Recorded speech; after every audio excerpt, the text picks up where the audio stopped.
ऐसे लोगों का चयन हो जाता था जो नकल माफियाओं के साथ साठगांठ करते थे।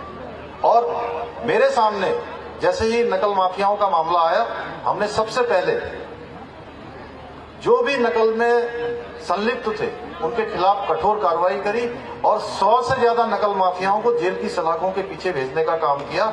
इतना ही नहीं, हम सख्त नकल का कानून लेकर आए। उसका परिणाम हुआ कि पिछले 3 साल में 19,000 लोगों को हमने नौकरी दी है। राज्य स्थापना के 20 सालों में 19 सालों में केवल 12-14 हजार लोगों को नौकरियां मिली थी, लेकिन पिछले 3 सालों में 19,000 का हमने आंकड़ा पार कर लिया।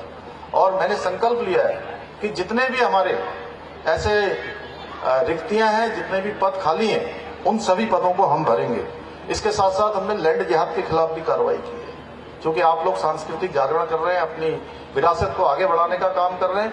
5,000 एकड़ से भी ज्यादा जमीनें हमने वहां पर अतिक्रमण से मुक्त कराई है।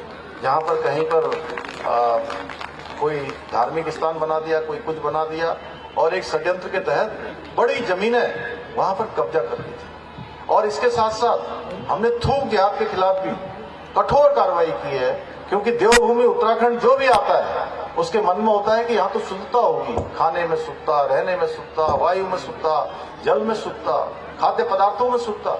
अगर वहां पर भी इस प्रकार का प्रश्न चिन्ह, कठोर कार्रवाई की। इतना ही नहीं, देवभूमि उत्तराखंड को एक गौरव आप सबको प्राप्त हो गया है कि देश की आजादी के बाद जो देश का संकल्प था कि पूरे देश के अंदर समान नागरिक संहिता का कानून बनना चाहिए। बाबा साहब भीमराव अंबेडकर जब भारत का संविधान बना रहे थे, वह भी भारत के संविधान के अनुच्छेद 44 में इसका प्रावधान करके गए कि प्रदेश और देश में समान नागरिक संहिता लागू हो सकती है, लागू होनी चाहिए।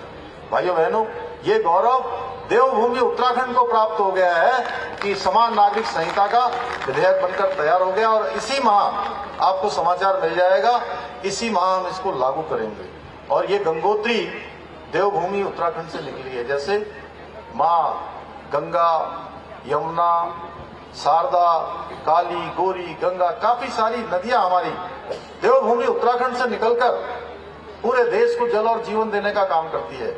उसी प्रकार ये समान नागरिक संहिता की गंगोत्री भी पूरे देश को लाभान्वित करने वाली है आने वाले समय में। भाइयों बहनों, मुझे ये बताते हुए अत्यंत हर्ष हो रहा है कि उत्तराखंड में आगामी 28 जनवरी से 38वें राष्ट्रीय खेलों का भी आयोजन होने जा रहा है। माननीय प्रधानमंत्री जी के कर कमलों से इस प्रतियोगिता का शुभारंभ होगा।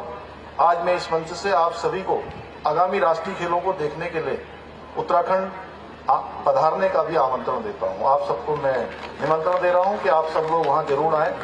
और राष्ट्रीय खेलों की कई प्रतियोगिताएं आपके बहुत नजदीक होने वाली है। यहाँ हल्द्वानी में उसका समापन समारोह होने वाला है। छत्रपाल जी, आपको भी, संजीव जी, मेयर साहब, आप सभी लोगों को मैं, और हमारे जो भी लोग यहाँ आए, सभी हमारे उत्तरायणी जन कल्याण समिति समेत सब लोगों को अवश्य यहाँ पधारने के लिए। और मंजुल दादा, आपको भी, पांडे जी कहाँ चले गए, वो गायब हो गए लग रहा है थोड़ी देर पहले।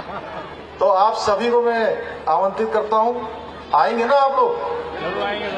अरे तो इतनी कम आवाज क्यों आ रही है? आवाज ही नहीं आई आपकी, जरा जोर से बोलिए। चलिए, बहुत अच्छा। इसी के साथ आप सभी को एक बार पुनः मैं मकर संक्रांति की, भुगुलती की, उत्तरायणी की अग्रिम शुभकामनाएं